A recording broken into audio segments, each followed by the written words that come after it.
The Tipping Point with Mike Tipton is brought to you by Dubby. What is Dubby?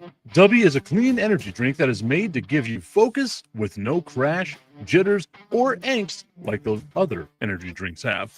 They also have no maltodextrin fillers and don't use artificial dyes. Dubby contains vitamins, amino acids, a nootropic, and 150 milligrams of caffeine.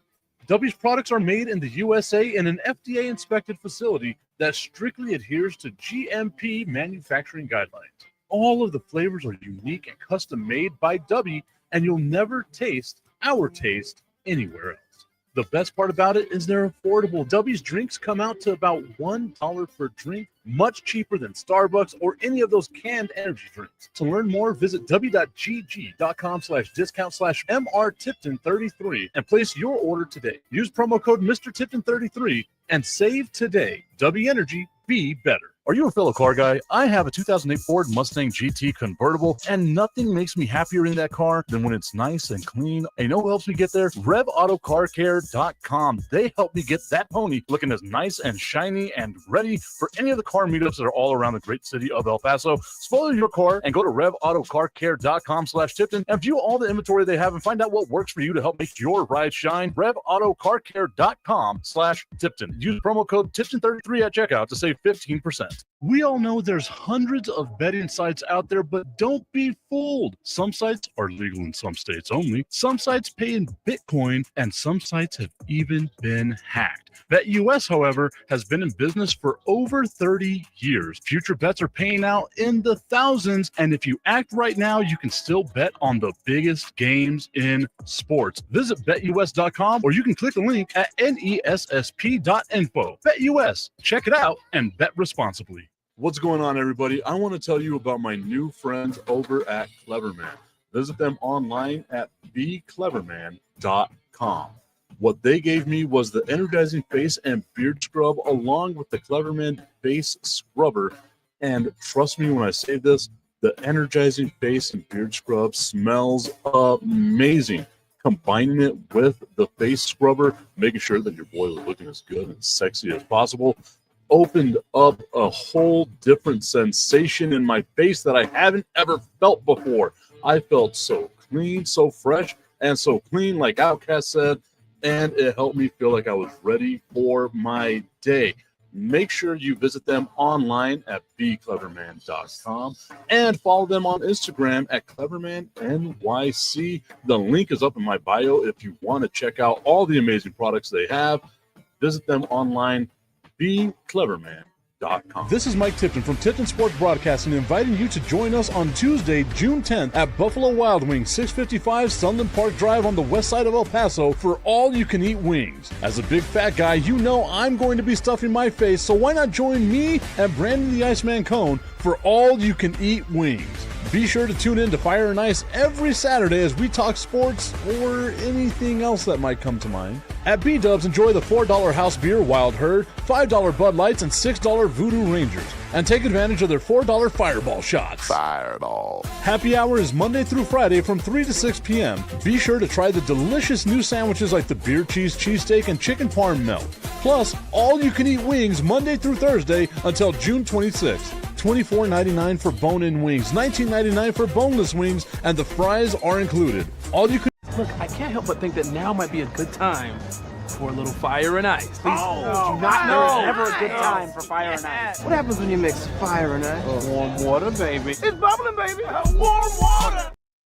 Look, I can't help but think that now might be a good time for a little fire and ice. Please. Do not know it's never a good time for fire and ice. What happens when you mix fire and ice? Warm water, baby. It's bubbling, baby. Warm water. Warm water.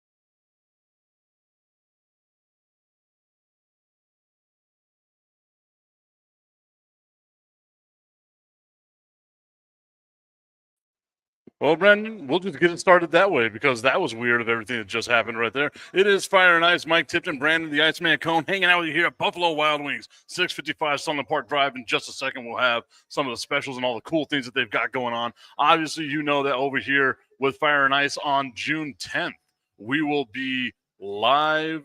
We're not live, but we're just going to be here. A couple of fat guys trying to be as fat as we possibly can. All you can eat wings on June 10th at 6 p.m. here at Buffalo Wild Wings, 655 Sunland Park Drive. Brandon, I think you've already come up with what the plan's going to be. It's going to be boneless and bone in. Yeah, that way we get the best of both worlds because you could do boneless or bone in with endless fries. And they're already dreading our appearance. They've already asked us to leave after 30 minutes because they know we'll put them out of business. No pun intended. But yes, I'm excited about that. We'll get to celebrate the best time of the year, the school year ending. Then I start summer school. But I'll tell you what, I can't wait, man. We haven't indulged on the all-you-can-eat wings yet. We have not because Fire and Ice is on a Saturday, and they knew. They as soon as we got in, they're like, this boneless wing special or the all-you-can-eat wings. It was going to be all week, but not Saturday. Oh, geez, that was loud. Sorry about that. Jesus Christ, no, that was a little loud.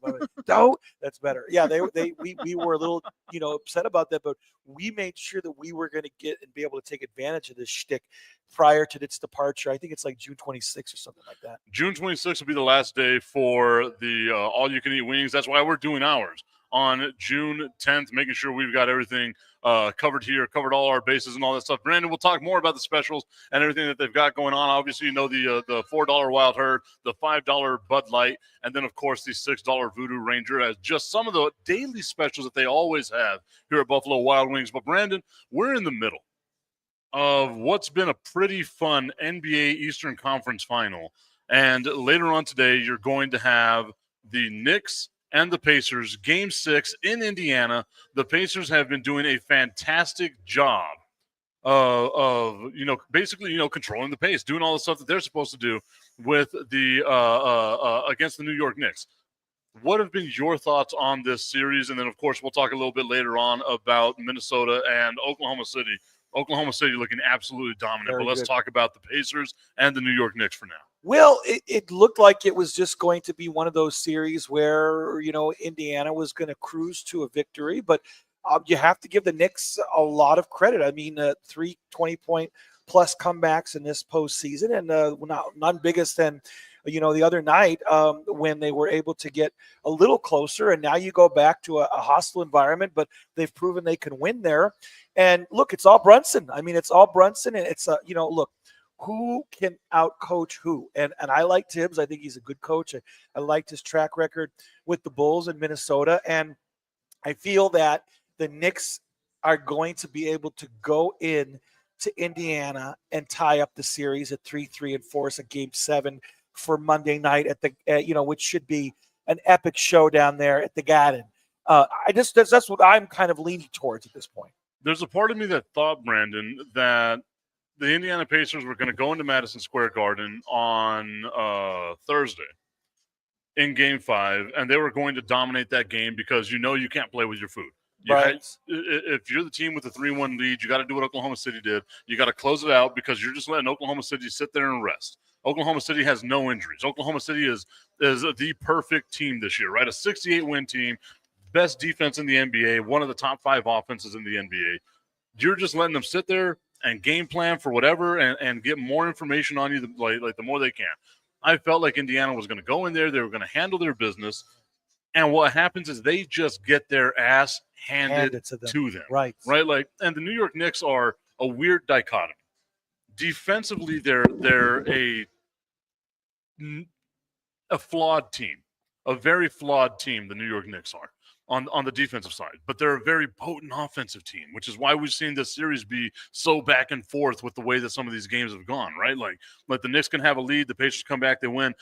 Outside of that one massive blowout in Game 5, these games have been close.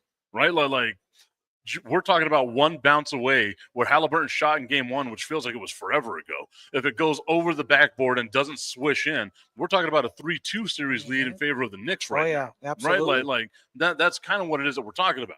That's how close this series has been. But Karl Anthony Towns and Jalen Brunson on the court together are an absolute defensive liability. Jalen Brunson is the worst defensive player in the NBA playoffs this year. The absolute worst. You're number 147 out of 147 eligible players. You're the worst one. And all it's doing is getting worse and worse and worse because you see what Indiana does is they screen, they make sure that Halliburton gets a one-on-one with Jalen Brunson, and then he goes to the bucket, gets his points, and does everything that he's got to do.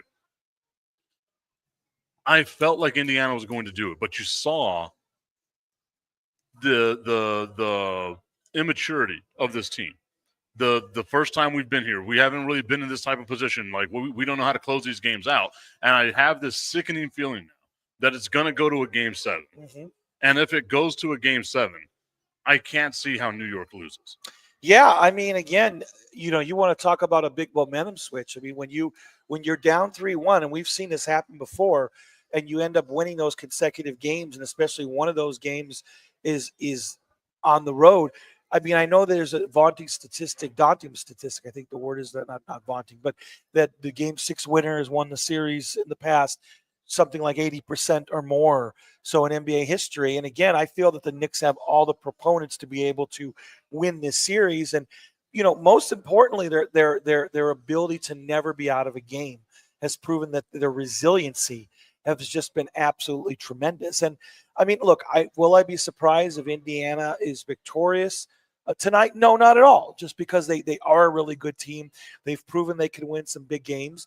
And obviously the finals then to me would be anticlimactic. I mean, I don't know anyone really wants to see an Indiana OKC finals outside of the teams, So I think basketball purists would, because I think that's a fun matchup. That to me is a really fun matchup. The Knicks, though, people would like to see the Knicks back in the finals, for the first time in 25 years, right? It is weird to think of the New York Knicks as a lovable underdog, isn't it? Like that's kind of what they are right now, despite the fact that they have the better record and we're considered the better team. Absolutely. A team from New York, the lovable underdog. The lovable underdogs. It doesn't happen very often. Enjoy hearing it this year because you may never hear it again. No, you 100% will never hear it again. again. I was gonna say. People are going to get tired of this New York Knicks team real quick. Sure. I mean, you saw what they did whenever they beat Boston. They basically had a parade in the streets of getting past the second round of the playoffs. And people were like, act like you've been there before. They haven't been there in 25 years. Go ahead and let them celebrate. They haven't won a championship since, 1973? Yeah, Phil Jackson was on that team. That's how long it's been. It's been forever. I mean, this is a team that certainly has underachieved for so many years. And, you go back to the 90s when they just could not get past Jordan and the Bulls. And then there was that big 99 year where they're the only 8 seed to reach the finals and the strike shortened season. And, unfortunately for them, they lost what became the juggernaut known as the Spurs. But other than that, since then, they've really never gotten so close. And this is as close as they've gotten, right? This is their year potentially. I know that the NBA, and this is what I'm going to be keeping an eye on during the show, during the week on National Streaming Sports, whenever we're doing the tipping point with Mike Tipton, you'll hear me talk about the NBA does a terrible job of trying to hide the fact that they are. That was weird. Yeah, what that they were rigged or not scripted or any of that. So there's some sort of controversy that's going to surround the NBA. They always have a bad time doing it, whether it's a frozen envelope, whether it's, let's trade Luka Doncic and now reward the Dallas Mavericks with the number 1 overall pick, even though they had a 1% chance of getting the number 1 overall pick. The NBA does a terrible job at it. So I'm going to be watching the officiating in tonight's game and be like, let's see how many of these calls really go the New York Knicks way, because there's one thing that I can say I think we all agree upon. The officiating in this playoffs in general has been bad. Bad. Really bad. Look, I'm one of those people that says either all the sports are rigged or they're just bad officials rather. So, I mean, am I one of those people that says they're rigged? I don't really think they're rigged. I mean, I'd like to hope not. It's just too much on the line, right? But it's not just that. You would have to get so much buy-in from so many people. Yeah. And there's no way. I mean, we can't agree on 2 or 3 things during a show. No. Imagine those personalities. If it were rigged, the KC Chiefs would have won 3 in a row. Okay, the Dallas Cowboys would have been to the Super Bowl. Yeah, exactly. I mean, the bottom line is that there's just piss poor officiating, which to me, to this day, is absolutely positively unacceptable. Yet we see it in every single sport. I mean, I think mostly football and basketball. It's more prevalent than any other sports, in my opinion. And basketball does a terrible job. And I think what surrounds basketball is the whole Tim Donaghy thing, right? Like, you already have an official who was found guilty of, point shaving and doing a bunch of other stuff like that. So I think that kind of still looms. I mean, we're talking about this 20 years later is whenever it's happened, right? Like, this was 2007, the whole stuff with Tim Donaghy. But you knew it was more than just one crooked official. Yes. Like, and there's always those questionable calls. Like, how many times have we seen a foul that wasn't a foul, or a foul that wasn't called that should have been called at whatever the moment is? So I'll be watching the officiating. I'm not one of the people that goes off the deep end with conspiracy theories. I just want a nice, good conspiracy theory. Of course, I love conspiracy theories. I mean, if it wasn't for a conspiracy theory, we wouldn't have anything to talk about. Thank God we need them once in a while, and it makes us sound smarter and more opinionated. So. Especially during the summertime when there's no football and all people want to do is talk about football. Yeah, exactly. Yeah, because all you have is baseball. You're all, Still 100 games left in the baseball season. Oh, that's nothing. I don't know if you saw the stat here. We'll come back to the New York Knicks in a second, but the Colorado Rockies are on pace to be the worst team in the history of Major League Baseball. Worse than the White Sox a couple years ago. Worse than the White Sox. Wow. That's hard to do. They have, in order for them to have a chance at breaking the record of 108 wins, right? Like their Losses, team you record. mean? No, for them to have 108 wins. Geez, sorry. Would you stop yelling into No, the damn my microphone? apologies. Jesus, guy. Scusi. Pardon. They'd have to win every game. They would have to go 108-0. Wow. In order to get there. And there's no way in hell they're getting anywhere near that. They are so bad, they have set the record for the worst 50-game start in the history of Major League Baseball, going all the way back to 1885. Wow. That's how bad this Colorado Rockies team is. And you know my mindset. If you're going to lose historic. Sure. So now I am rooting for this team to just lose in any possible way. Hey, lose every game going out. Why not? That sounds like being an El Paso Miners fan, lose in every big way possible so you can make history. There you go. Yeah, if you're going to lose historic. I mean, we know what it's like to lose historic. We've had some historic losses with this team, 0-12, and then 1-11 in following seasons. So we know what it's like to have all those terrible losses. UTEP football, though, Brandon and I hopefully will be covering some UTEP football this year. So we'll be talking about some more of that as we get closer. Now, going back to the NBA playoffs. The Knicks, the Pacers, this has been a really even matchup. It's been fun to watch, even though the series is 3-2 and Indiana had a 3-1 series lead, where the team that takes a 3-1 series lead wins 86% of the time. Yeah. On the flip end of that, you had a gentleman's sweep in the Western Conference Finals between the Oklahoma City Thunder and the Minnesota Timberwolves. Each one of those wins, on average, for the Oklahoma City Thunder, were by 18.5 points. They beat the dog shit, out of the Minnesota Timberwolves. They just beat the brakes off them boys. They seem like a juggernaut of a team that it just feels like it's their destiny to win this, like the NBA Finals. Yeah, OKC is really, really good. I mean, to me, this team is strong enough, young enough, and diverse enough to be able to potentially set some sort of a dynasty and they've been good for a long time. They just haven't been able to get over the hump. But this year, making the finals, obviously taking that next step, and really what has been one of the most wide open seasons in NBA history that we've seen in many, many years is a tribute to them and their coaching staff. And I mean, they're my prohibited favorites to win it all at this point. And like I said, they're going to be good for an awful long time the way it looks. Mireya Reyes saying, hey, be nice to my Miners, go UTEP. And I'm over here decked out in UTEP gear today. I didn't think that it was going to be that type of show. But, yes, I tried. I've tried for so long to be nice to them. Look, we not only are we nice to the Miners, we're not the only sportscasters that are. Look at how John Teicher would say, listen for what could possibly be a historic moment when the Miners will win their first football game. Yeah, and that's – The fact, once again, that we're talking about a team here that for 115 years of playing football at the collegiate level wins an average of 3.5 points a game or 3.5 games a year. Yeah. That's UTEP right there. That's UTEP. And that's you got to love them. You got to love them. You got to love them. Got to love to hate them. Got to love them. And just know that never get your hopes too high. Yeah, never. There's one thing we can expect about them. It's the consistency of they're going to be bad. Right. And every 5 years, maybe they make a bowl game, then they shit the bed. Then about 5 more years, and then they make a bowl game, then they shit the bed.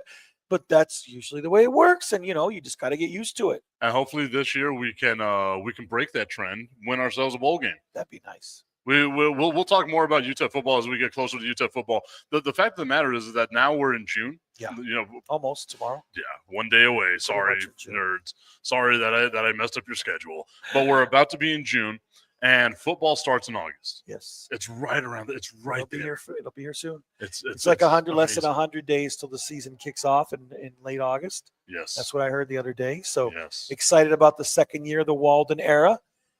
Bringing in more of his own recruits, a lot of local kids like Jaden Wilson, who we had on the other day. I think there's a lot to be excited about. They have a tough schedule. I'm not going to lie. They do have a difficult schedule, but CUSA is CUSA, and there's a chance you could. And it's their swan song in CUSA. They could win the conference championship. What better way to leave Conference USA than as the reigning defending champion? It happened in, what was it, 05 when they went to CUSA, winning out the WAC championship in Nevada that year and making the tournament. OT was there back then, of course. Good team. And that they went out in style, had those WAC championship hats. And then lost to Maryland. Was that Maryland? Or I think that was Utah that second year. Maryland was the at-large bid the year before. 04. Okay. That was Utah and Arizona. They had that one big fella, the Galata, or was it not Galata? The kid Andrew something. He was an NBA player. Oh, Bogut. Sorry about that. Why is this? It's doing it. I'll be like that. There we go. But Bogut. He was actually okay in the league, wasn't he? Yeah. He's what 12 15 years. Yeah. Like he was there for a while. That was their playing in Tucson again in the first round. So. Look at Brandon, the UTEP basketball historian, Brandon the Iceman. Far from the historian. No. You know a lot about basketball. Show off that championship ring. Look at this. Look at that sucker right there. There we go. Brandon the Iceman Cone, a 1-year coach, 1-year champion. Look at him. Yeah, I'm one of the greatest coaches in basketball history. My winning percentage is flawless. I was one and done, folks, and I did it right because I won a championship. Austin, we won the 148 district championship for the first time in 15 years, and then I got a ring for being part of that team. Thank God. Look at this guy. You can say it. If they don't win another championship in recent times, you can be like, the reason they won is because of the Iceman. The Iceman, Brandon Cone. That's the reason, awesome. right I'll there. never forget it, though. That was pretty cool. And look forward to seeing that ring in the next episode of Pawn Stars. Well, look, I want to pawn my championship ring. I know you buy a lot of championship rings, Rick, so what's this worth? There's Super Bowl rings that don't equal the value of that. No, they're not. This is intrinsic value right here. Intrinsic value. This is intrinsic value, Okay, so I agree with you on this, Brandon, that it feels like there's just no way in hell that there's going to be a team out there that can stop the Oklahoma State Thunder. But what do you see? Like what can the Pacers do? What can the Knicks do? Either one of those teams to possibly stop what we all feel is the inevitable, to just stop the reign of the Oklahoma State Thunder, because it's terrifying to think about this team from this standpoint. They're still so young. They have a lot of draft picks coming up. I don't know if you know this about the draft that they're going to have coming up. They have 1 first-round draft pick this year, 2 second-round draft picks this year. Then in 26, 27, 28, and 29, they have 2 first-round draft picks and 2 second-round draft picks in each and every one of those drafts. So they just have the ability to keep getting better, staying young, staying relevant. It seems like, and I know people do this all the time, they talk about dynasty. I said I don't want to talk about dynasty when it comes to this team because – a couple of years ago, we could have said it was a Milwaukee Bucks dynasty. Last year, we were talking about how it was going to be the Boston Celtics dynasty of winning championships. It was so hard to win back-to-back in the NBA. It's been a while since we've seen it. What can the Knicks or the Pacers do to slow down this team, or is it just basically inevitable? Well, I'm not going to say it's inevitable, because if there's one thing that we've seen in the past, it's you have to expect the unexpected and the unpredictable. And there's nobody that is a super team. There's nobody that is that most dominant team. And there's, no matter how young or how good anybody is, there's no way that you can say they're going to win it 2 years in a row. It's hard enough to win it 1 year in a row, and especially in this era of professional sports. With that being said, it's you just have to look at the here and the now and be thankful for what you can do. And I see, any one of those two teams left in the East are more than capable of taking care of business against OKC, but it's definitely going to be an uphill battle. Okay, but they don't have it. It's not set in stone yet, in my opinion, that the Thunder are going to be champions. But they got a damn good shot. But you got to look at the way that they've been dominating teams. Now, I'll agree. I don't think anyone would have said that the Minnesota Timberwolves were going to be an NBA championship caliber team. They caught lightning in a bottle. They got in the right place at the right time. The bracket worked out in their favor. They meet Oklahoma City. They get absolutely dog walked. Sure. Right? You lose by an average of 18.5 points, and one of those games that you lost was by 2 points. Yeah. Think of what the other losses were like, right? Like a 30-point loss in Game 5. Whenever you had your back against the wall and you needed your stars to give you a performance. Minnesota wasn't a team that any of us could have said, okay, that's going to be a championship caliber team. I look at the Pacers, I look at the Knicks, and no one at the beginning of the season, no one at the beginning of the playoffs would have said either one of those teams are a championship caliber team. Right. Everyone was saying that about the Oklahoma City Thunder. They beat the Memphis Grizzlies by an average of 19 points. They've beaten Nikola Jokic and the Denver Nuggets, and they made Jokic look bad. That was in Game 7, right? Yeah, and they dominated that Game 7. It was a 40-point win in that Game 7. Yeah. Then they go out and they just absolutely obliterate the Minnesota Timberwolves. They're a top 5 offense and the best defense in the NBA. Yeah, no, it just feels like it's theirs. And I know it's early. Like I'm normally, this better than anybody. I'm normally the guy that doesn't crown you until you've actually won the damn championship. Sure. I'm calling it right now. They're winning the championship. Hey man, like I say, it's hard to disagree with you based on the facts, the statistics, and the trend that we've seen so far. But they still have to play the games, and let's see how this. We have to see who their opponent's going to be, but ultimately, let's see how it plays out, because you just never know what's going to happen. And one of the things that can make it so hard to predict is, don't they have that invisible cap in the NBA where they don't have to tell anybody how much they're paying for a recruit until after they've completely run out of money? So the NBA basically has a salary cap that is not a real salary cap. It's kind of like a suggested speed limit, right? You see, like, on this curve, you're supposed to go 45 miles an hour. How many of us actually go 45 miles an hour on that curve, right? Like, none of us do. It's kind of like that. That's what the NBA salary cap is. But they have this thing called the luxury tax. And then once you get over the NBA salary cap number, which is, I want to say, $148 million per team. Once you get over that, you have to start paying into the luxury tax, which is every dollar that you pay, you got to pay an additional dollar for. So if you got a player that's making $2 million over what the salary cap is, you're paying basically $4 million for that player. But then they have another thing that's called the secondary luxury tax, which is the second apron of the luxury tax, which is where you're paying 4 times the amount of that. The Oklahoma City Thunder right now are right at that threshold of what the salary cap is.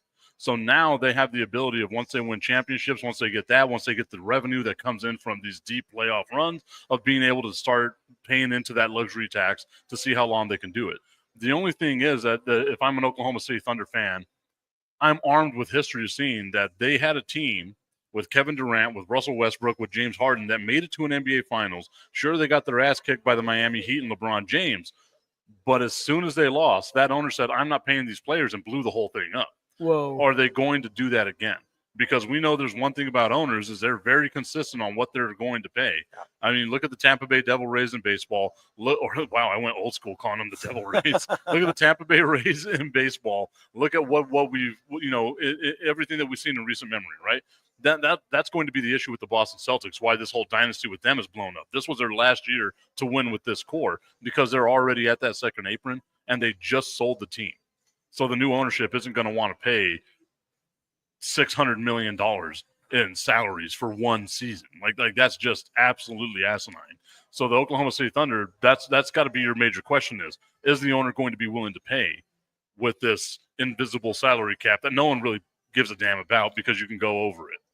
I wouldn't be surprised if they don't. I mean, again, it's the sad thing about it is that you win when you have a chance to win, and that's it. There's nobody guaranteed for the next year because of the way the financial structure is today. With that said, you never know if they actually decide to go forward and spend some shekels. But my philosophy is, and I think you've said this before, you win one in a decade or so, we're okay for a while. And we really are. I mean, it's really hard to win that elusive championship ring. And in the end, I mean, you're kind of set. You really are in essence, you know. That's the same thing I tell everybody whenever they bring up this whole stuff with the Dallas Cowboys. You, in a 35-year time span, you would win 3 Super Bowls and not win another one for another 30 years. Every single person would take that bet. Every single person would say, yeah, I'll take that deal. I mean, I want my 3 Super Bowls. They're still one of, what is it, like maybe 15 total teams, if that have won one. I mean, I have to look at all the statistics. Well, and all that, I think we went over this. It might have been on the tipping point where I went over it, but I know I went over it where I said there are 18 teams in the NFL that have an actively longer drought of winning a championship than the Dallas Cowboys do. Why is it that we focus on that team? Well, it's because they're the Dallas Cowboys, right? Sure. But again, in a 35-year span, if I told you I'll give you 3 Super Bowls right out the gate, but you can't win one for another 30 years, you're still taking that deal. Of course. Every single team is taking that deal. It's hard to win those multiple Super Bowls. You know, it really is. It really is. Just out here throwing. The Kansas City Chiefs made it look real easy, though. Yeah, just ask Patrick Mahomes. Yep. Yeah, he made it look real easy. And then getting the 3, just the opportunity of having a 3-peat, and then getting slapped around. I wanted to ask you your opinion on this, Brandon, as we continue here on Fire and Ice, as we are live at Buffalo Wild Wings, 655 Sunland Park Drive. We are out here. Once again, they got all kinds of great specials. Brandon, let them know some of these specials. So here we go. Monday through Thursday, all you can eat boneless and bone-in wings. Of course, unlimited fries. Tuesday is BOGO traditional wings, 50% off. Thursday, BOGO free boneless wings, $4 tall Wild Herd, $5 tall Bud Light, $6 Voodoo Ranger IPA. Halftime, you have some specials here for the NBA playoffs. This is pretty damn good. $4 appetizers, the pickles, the mozzarella, the tots, the queso, and $2 domestic pints. So that's awesome during these NBA playoff games. Dak Prescott was voted the 17th best quarterback in the NFL. Number 17, Brandon, behind the likes of Trevor Lawrence and a couple of other quarterbacks out there. I'll bring up the list here in just a little bit. Where do you think Dak Prescott ranks as far as quarterbacks go? Because I think 17 is a bit insulting. It's a little insulting, and I know he's had some tough times recently. I mean, after that big contract extension, you know, he doesn't do great last year, and then he gets injured. I feel it's mostly based off what we've recently seen as opposed to his whole career. If I'm ranking Dak Prescott out of all QBs, I'm probably going to put him probably just outside the top 10 right now, maybe 10, 11. And if you look at his statistics and you look what he's done, look, bottom line is that he's had a couple seasons where he has yet to complete the whole season. If you look at it, he's had, about 2 really good seasons? And so he's been in the league, about 7 years now? Am I 9? 9, okay. So, I mean, out of 9, 2 really good MVP potentially caliber seasons. Definitely, to me, I'm not putting him in the top 10 until he can actually win a couple playoff games in a row and be able to have that great full regular season. I'd put him about 11 if I had to rank him in the top 10 or 11. Geno Smith, Kyler Murray, Trevor Lawrence, Brock Purdy, and what was the other name here? Sam Darnold, all ranked ahead of Dak Prescott in this ranking. And I agree with you. I don't think Dak Prescott is a top 5 quarterback anymore. Absolutely not. But people need to remember this. Last year, yes, he was injured. So obviously the stats aren't going to be there at all. Out the door. The year before that, he was number 2 in MVP voting. Great season. Right, that was his best season, right? Yeah, the best season of his career. He was ranked number 2 in MVP voting. So it's not like there's going to be this huge drop off in who he is. And we know that quarterbacks entering 30 years old at that time frame, that's normally when they kind of that's where they're starting to reach their peak in the new NFL now. Most of them are playing until almost 40 now. 40. But think about this: Joe Flacco's 39 years or 40 years old. Yeah. And is going to be entering his 18th season and still has a chance of getting a starting job in the NFL, which is just absolutely insane. Dak Prescott entering his age 30 season, what are you going to get from him? There's still the possibility of maybe you get a couple of good years from him.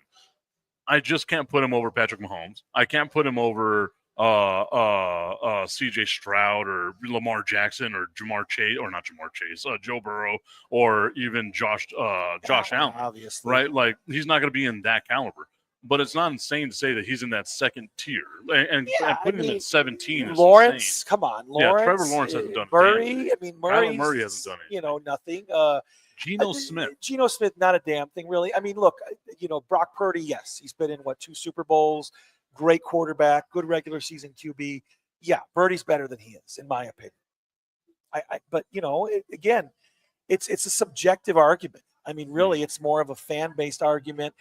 If you look at statistics, I would take the guy that's been in 2 Super Bowls over the guy that hasn't won more than a playoff game. More than what? Has he won 2 playoff games in his career? So is it a sure thing that Dak Prescott's going to be playing this season? Yeah. Yes, Okay, yeah. he's playing So this season. he's already come He's good back to from go. his injury. He's good to go. Everything should be fine with him. The Dallas Cowboys, oh man, they're such a bipolar team. And I feel like I say this about the Dallas Cowboys all the time. And I think I have to come up with another adjective to describe this team because they're just it's so hard to define what they're going to be. You look at them on paper, you see George Pickens, you see CeeDee Lamb, you see a halfway decent running game that they might be able to get. They have a great offensive line. They've got a great defense. They have a good quarterback in Dak Prescott whenever he's healthy. And then you look at that coaching staff, and that's where all your question marks come from. Brian Schottenheimer, Matt Eberflus is going to be your guy. Again, how terrible do you have to be fired from your job on Thanksgiving, the day that everyone's thankful you got fired? Dallas says, "We'll have you. Yeah, we'll bring you in. We'll bring you in. No problem. We like you. Yeah. Hey, we play the Bears this year. You can help us slow them down. Oh, yeah. Of Oh, course. that guy, you could do it. The only thing that slowed down the Bears last year was Matt Eberflus. Yeah, So you got that working. Bears for are you. going to be decent this year. Oh, I think the Bears, are going to to be I good think the this NFC year. North is going to be a lot of fun to Loaded, watch loaded. because all those teams have a chance. Minnesota's obviously going to be good. I like. I don't know if you can can say obviously. You don't think so? I mean, what are you going to because get of out of their JJ quarterback? McCarthy? Is that's what you think? That's the they question. have a solid back. Don't they have? Oh God, his name is the guy Jameis Winston. Did they sign him? No, Or was that's the that Giants. The Giants. They have a good backup though. I need to look at the. I'll have to look and see They who their hired. backup They got somebody, but I mean, I think McCarthy's. I think he's solid. I think he was on his way to potentially a very good rookie season prior to the preseason injury. You have Aaron Jones, who's going to have another good year. You have a solid line. You have a good core of receivers. Jefferson, probably the second best receiver in the NFL, and you have a strong defense. You have a team that quite possibly could have went to the Super Bowl last year. I think Minnesota, is going to be a tough team in the NFC. North this year. I think Detroit's going to be great. Green Bay will be decent. And of course, Chicago is going to be a much improved team. Who'd they get? The Minnesota Vikings have J.J. McCarthy as their starting quarterback. Second string is Sam Howell, formerly of the Washington Commanders. Corrected. Brett Rippon is their third string quarterback, and Max Brosmer. Okay, I stand to be corrected. They put all their money in on freaking J.J. McCarthy. Let's hope he's ready to play, because if not, they're going to suck, dude. That's funny, dude. I guess they really have a lot of confidence in this kid because they let Darnold go. Yeah, Darnold did a decent job. And Darnold, not just a decent job, he got you 14 wins. Hey, he was man, able to get you.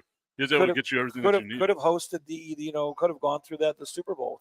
I don't know if you saw this about the Dallas Cowboys schedule, what they're going to have coming up this season, right? And it's going to be right around the Thanksgiving break, right? Like, so for a 6-week span, the Dallas Cowboys are playing 4 teams that won 14 games or more last year. The Dallas Cowboys are the first team in the history of the NFL that are going to have to go through a gauntlet like that. And then the other 2 teams that they play in this 6-week span also won more than 11 games. So the Dallas Cowboys are now the only team in NFL history that are going to play in a 6-week span 6 teams that won 11 or more games. This is supposed to be a third-place schedule for this Dallas Cowboys team. This is supposed to be something easy for them to get. And instead, we'll let you deal with that real quick. Oh, yes. Thank you. I thought you guys were going to say something. My bad. I think you would show me the menu. I already know what we're going to get. Don't worry. Okay. Thank you, though. But in that 6-week span, the Dallas Cowboys are going to go through this gauntlet. Sure. They're the first team that's going to have to ever face teams that are like that. It's supposed to be a third-place schedule, but the Dallas Cowboys have the 5th hardest schedule in the NFL, especially now that we know where they're going to be playing, who they're going to be playing, all that good stuff, right? What are your realistic expectations for the Dallas Cowboys this year? 10 wins. I think 10 wins is 10-7. Hopefully they make a playoff. I mean, it's going to be hard to make the playoffs in the NFC East. And I say that because it goes without saying, and I know no teams repeated as champions in the past, 20 years in that division. So I think Washington wins that division. I think Philadelphia is the second team out of that division. it's going to be hard for them to make the playoffs. It really is. The NFL thought about changing their formats where the teams with the better records host the games. But I think you have to be rewarded in some way for actually winning your division, even if you have 6 or 7 wins. I think something has to be said about being able to win that divisional championship. With that said, it's just such a difficult schedule. It really is. I mean, let's call a spade here. If they win more than 10 games, I'd be surprised. They just haven't shown a lot of consistency recently. It's hard to say how the coaching staff's going to, handle these high pressure situations. They may be on the outside looking in this year, unfortunately. Really, you got another season on the outside looking in. Quite possibly. I mean, if they win 10 games, I don't think 10 games going to cut the mustard. No. In the competitive NFC this year, because 3 teams from the North could make the playoffs. 2 teams from the East are going to make the playoffs. Okay, that leaves us with what, 3 more? Yeah, and to me, there's a real possibility that so the NFC East and the NFC North to me are going to be very fun to watch. Yeah. Right. Like there's going to be a lot that's not just left to be desired in some of these teams, but Vegas knows more than most. Right. Like anytime Vegas puts a number out there, it's because they know something. Right. The over under for the Dallas Cowboys this year is 7.5 wins. Yeah. I think that's kind of insulting. I can see them getting more than 7.5 wins. They should have had more than 7 wins last year, but I can see why Vegas would say, look, team's gauntlet of games.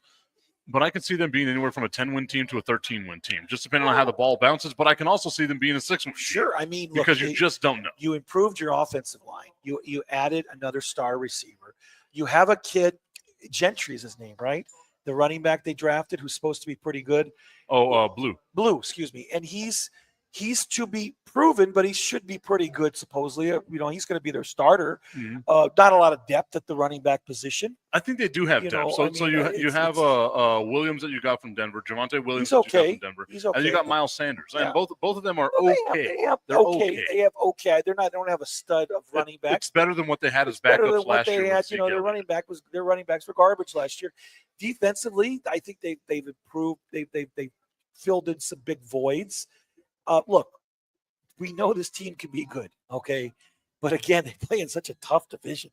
And they really have a tough schedule. They have a difficult schedule, and especially down the stretch where, the November and December football is so crucial to you making the playoffs. Damn, that's a tough schedule, man. It's going to be challenging, And even the beginning of the schedule where your first game is in Philadelphia as they get to hang the banner of them winning a championship. Tough, you talk about driving the knife into the soul of the Dallas Cowboys and their fan base. Yeah. And there's a part of me that says, okay, I want Dallas to play spoiler, but I also can see a scenario where Philadelphia just beats the hell out of them. Because and this is the thing where I guess it's difficult for me as a Dallas Cowboys fan, as someone that loves this team and hates this team at the same time. The difficult thing for me is Dak Prescott is 33-9 in his career against the NFC East. So he's had amazing success in that division. Yeah. But it feels like that division, with Washington being further ahead of schedule than any of us could have had them being, that division might have finally left the Dallas Cowboys in the past. Yeah. I mean, again, the other teams in that division are obviously much better for the reasons of winning the Super Bowl, making the NFC Championship game. Even the Giants, who knows what you're going to see. They're going to be bad. Yeah, possibly. They're going to be bad. More than likely. But I mean, I one think, consistent, the Giants are going to be bad. Yeah, well, and the Eagles have just owned the Cowboys. I mean, this past year they owned them. And I mean, it's going to be an uphill battle. I really don't know how else to put it. I mean, because Washington's going to be good for a very long time. Daniels, mark my word right now, is going to be a top 3 fantasy quarterback this year. 100%. When my draft. You're not worried about the rookie or the sophomore slump? No, I love that kid. Absolutely. And I love how well coached that team is. You got Kingsbury, and then you got, of course, Quinn, who we all knew was a great coach with the Cowboys. You know what I mean? Can't believe they let him just walk. The guy was destined to be a head coach. You had to let him walk. I mean, but you should have got rid of Mike McCarthy last year. He could have been your coach. You're preaching to the choir, bro. You're preaching to the choir. I hate that I love them. You don't keep McCarthy, but you keep your Jesus. I don't even know what to say. The guy that was the OC. Brian Schottenheimer. It's like, is it Marty? No, it's Brian. we resurrected Marty, huh? We're bringing him back. When he coached the Chiefs, God, give me a freaking break. Such a Jerry move, And I get it. Like he's He's been in the NFL for 40 years, Brian Schottenheimer has. But, I mean, that's still – Doesn't mean he should be a head coach. yeah. And I think that's where my biggest concern with the Dallas Cowboys is. I can look at the team, and I can see that team has a ton of talent. Right, like that George Pickens trade, for all intents and purposes, should have made the Dallas Cowboys one of the better offenses in that division. Sure. Right, like all those offenses in that division, minus the New York Giants, all the offensive in that division are great, phenomenal offenses. The issue is you have a first-time head coach whose offensive game plan was, okay, Mike McCarthy, you go ahead and call all the plays. And whenever he was the head play caller in Seattle with the Seahawks, that was during the whole let Russ cook thing. You know, they're doing all that stuff. And Russell Westbrook, well, he was playing like Russell Westbrook. Russell Wilson wasn't being the MVP caliber quarterback that we all knew him to be. Their offense was stagnant. Their offense was bad. And that's where my biggest issue with the Dallas Cowboys is going to be is what should we expect from this team when there's so many damn question marks around them? Yeah, there's way too many question marks for my comfort going into this year. And again, you know, I think I'm back at 0-17. Yeah, could be. Oh, you know, I mean, I'd like to hope not. But I'm wondering if we could sway the balance if Jerry Jones gave his coaches more autonomy so they could call the plays that really should be called rather than what their owner thinks should be called. Well, they do. And that's I guess that's a misnomer that kind of surrounds Jerry Jones, that he's got his fingers and everything. Jerry Jones has his fingers in the roster construction, and that's it. Oh, okay. The rest of the stuff is the head coach is always doing those things, right? Like obviously the I guess pushback that a lot of people are going to say, Brandon, is that Jerry Jones is always, you know, in the coach's ear. He's always, you know, down there. He's always in the spotlight. He's doing all that stuff. He's the owner of the damn franchise. He's the general manager of the team. The team that he's put together, you would expect to be successful. Even with what they have right now as their head coach, you see the talent on that team, the talent on that roster that Jerry Jones has brought in, that Jerry Jones has cultivated, that Jerry Jones has done all this stuff. He's doing his damn job. Yep, it's time for other people to start doing theirs. And the thing that sucked with Mike McCarthy is Mike McCarthy had a great win percentage with the Dallas Cowboys. They got snake bitten last year. Yes, Dak Prescott got hurt. Micah Parsons got hurt. Trayvon Diggs was hurt. Deron Bland was hurt. Like, you can go over all these things. The Dallas Cowboys at one point in time had 25 of their main players on the disabled roster. Right? So it was the perfect storm for that team. Exactly. And whenever you have that perfect storm, it's real easy to start pointing those fingers everywhere, right? The Dallas Cowboys are going to be better this year. I think we can all say that, Brandon. At least I'm saying it with a little hint of maybe I'm not so confident in it because of the Dallas Cowboys. And look at the draft. Even though they may not have gotten the specific players they wanted, they knew to recruit for the roles that they needed to fill. And again, that's Jerry Jones doing what Jerry Jones needs to do in the roster construction of this team. Right. He drafted phenomenally well. And the Cowboys have in recent years, I want to say at least the last 15 years, have drafted very well. They have cultivated players in their organization that have gone on to, you know, borderline Hall of Fame careers. You're talking about Tony Romo. You're talking about Zeke Elliott. You're talking about CeeDee Lamb, Des Bryant, Jason Witten, etc.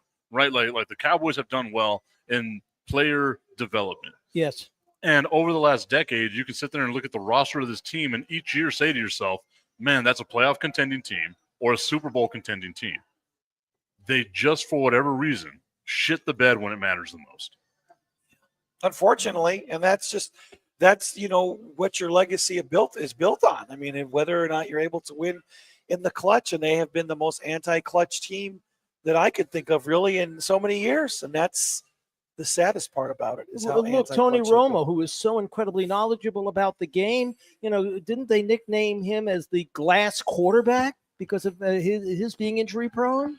He got more injury prone in like the latter part of his career, but he's one of the, like, he won a game in overtime in San Francisco with a broken rib and a punctured lung. Wow. Like that man played through some pain. He broke his back twice, literally broke his back twice for the Dallas Cowboys. Wow. And I mean, the amount of times that he broke a collarbone and came back faster than expected to try to help this team do any type of wins. I think he broke his collarbone twice, right? Like, Tony Romo, no one can ever question that man's toughness, I don't think, and I don't think anyone can question his brain for football either. We've seen that in the broadcast booth. The man knows football. It was just the Dallas Cowboys during that time frame never balanced out the team around him. They didn't have a really good. He had no protection.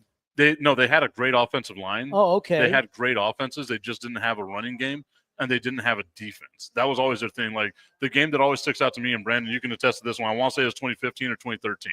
That game against the Denver Broncos, where they're going shot for shot with Peyton Manning. Yeah.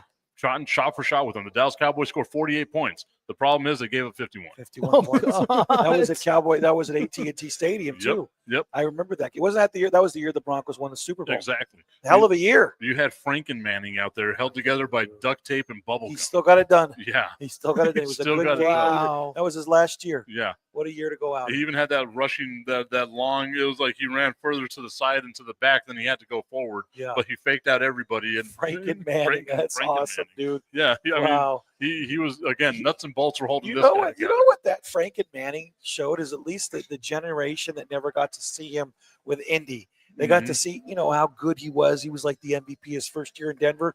That was for the newer generation and never got to see how great Manning truly was. And I'm glad he had that second run with Denver. Peyton Manning aged like a gallon of milk. Like one day he was great, and then that last season it was just aged absolute like dog bread. shit. Yeah, it was not good that last season, but they won a Super Bowl. Yes, they did. And that's what it comes down to, right? Is like he got to write the storybook in, and he knew it was done, and that team rallied around him. They did what they needed to do. The Dallas Cowboys never had enough talent, in my mind, around Tony Romo until it was too late. And the one chance that they really had a team that was built around him, people can say whatever it is they want to say about it. They got screwed by the Green Bay Pack or screwed by the referees in Green Bay on a catch that Dez Bryant made. Dez Bryant comes down with that catch. The Dallas Cowboys more than likely win that game. We're talking about a team that makes it to an NFC championship. We're talking about them because that was a top 5 offense and a top 5 defense that they had that year. And the ball didn't bounce their way. But that seems to be like the curse of Jerry Jones or the curse of the Dallas Cowboys. Jerry Jones sold his soul for those first 3 Super Bowls, and it's just been comical the way that some seasons have ended for the Dallas Cowboys since then. Sounds like the curse of the Red Sox if you're talking baseball. Yeah, and you think about it, they've really lost all these I hope games. it ain't 84 years, Dave. I hope it's not 84 years. Yeah, same here. It's just the heartfelt ways that they've lost all these games. I mean, like you said, the catch, and then of course Rodgers with that great throw at the end, they win it, and the buzzer with that field goal, and then obviously in San Francisco mismanaging the clock. Every single game in the playoffs they've lost in a heartfelt fashion. Yeah, I mean, right? You early on in Tony Romo's career, that fumble on the snap, yeah, right? Like, first off, I don't know if they've never won. The ball never bounces their way ever. And I don't know if people realize this or not. Ever since then, backup quarterbacks haven't been the holder. Yeah. It's always been a punter now. Like they never let the quarterback hold the ball anymore. Yeah. And it was always, at least for us growing up, it was always quarterback or backup quarterback that was, get the ball, snap, hold, and kick. Yeah. Exactly. They don't do that anymore. No, they don't, and rightfully so, because why would you? It's a blunder you can't afford. Aaron Rodgers was in the news this past week because Terry Bradshaw said it was a joke that the Pittsburgh Steelers would be interested in bringing him in for one season only. Terry Bradshaw hates him. Like we all know, I'm not an Aaron Rodgers guy. I'm not a big fan of Aaron Rodgers. Never have been. Never will pretend to be.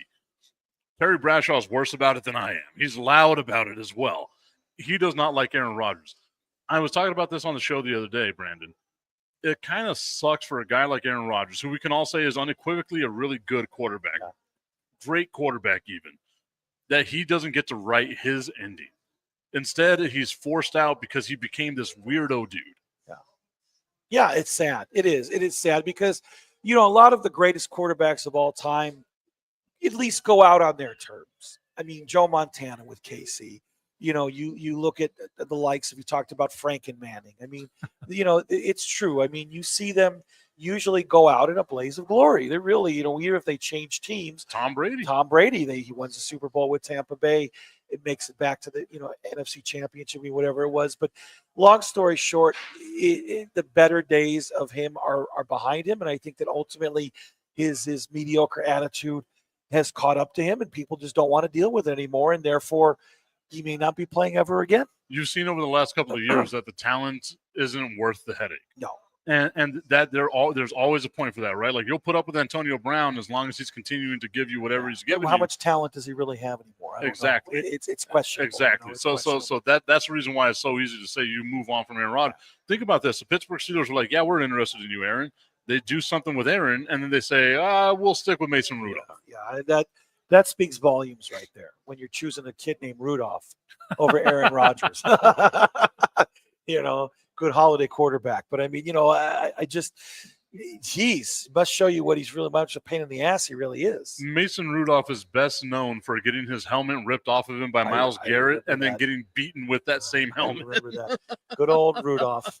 Yeah, that's to me, that's a questionable move, but could you imagine that like Mason Rudolph has to win a Super Bowl for that not to be like his lasting legacy, right? It's like I got my helmet beaten, like ripped off of me, and then got beaten with it. Yeah.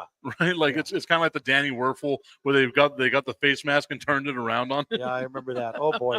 That must have hurt. He felt that for a week. Oh, he had to have. But it's also his whole lasting. Same thing with Dan Orlovsky, right? I've got the ball in the end zone, and I run out of the end zone thinking I'm going to throw the ball, and instead I just ran out of the end zone for a safety. Yeah, oh yeah. That was it's all those things. That was clever. I think what I'm going to come up with is like a list of guys who like their legacy is a joke. Leon Lett. Oh boy. 3-time Super Bowl champion, and he's known for just messing things up multiple times. Yeah, he was good at it too. There was nobody better than Leon Lett when it came to that. And then you got the opposite end of that. No one would know the name Don Beebe if not for making Leon Lett look like an idiot. Don Beebe. Wow, I would never forget that. And it was Don Beebe that came from like 40 yards out to knock the ball at literally about the half-yard line. Because Leon Lett was watching himself on the screen. Like that with the ball in his right hand like a schmuck, Oh, boy. Old Leon Lett. I'll never forget him. We are out here at Buffalo Wild Wings, 655 Sunland Park Drive. Right before we get off the air, Brandon, let the people know what the specials are. So we have the halftime drill for the NBA playoffs, $4 apps, $2 domestic pints, Monday through Thursday, all you can eat, bone-in and boneless wings with complimentary fries, BOGO wings on 50% off, traditional wings on Tuesday, boneless wings, buy one, get one on Thursdays. You also have $4 tall Wild Herd, $5 tall Bud Lights, and $6 tall Voodoo Ranger IPAs. And just to throw in my 2 cents in, I couldn't wait to sample and devour their grilled buffalo chicken salad. Out of this world. David loves that grilled buffalo chicken salad. Good. And it does look really good. All right, everyone, thank you so much for tuning in to Fire and Ice. We are live over here on this Saturday at 655 Sunland Park Drive, Buffalo Wild Wings. Come check them out next Tuesday, not next Tuesday, but the Tuesday after, June 10th. We are going to be here watching the United States soccer team as they take on Sweden or Switzerland, one of those two teams. They're the same country as far as I'm concerned. Both of that's yeah. Wow, that's you are a schmuck. You're a schmuck. They're the same. They're the same. They're in Europe. Okay, so we'll be here for that. All you can eat bone-in, boneless wings. We're going to be here. We're putting them out of business. That's what Augustine Pimentel says. The three of us here, we're going to be putting Buffalo Wild Wings out of business. We finally came up with a day where we can be out here, Brandon, and take advantage of the boneless wings that they've got. Oh, can't wait. I'm excited about it. I'd rather clothe you than feed you. We'll see you all next week. Bye, baby. Bye.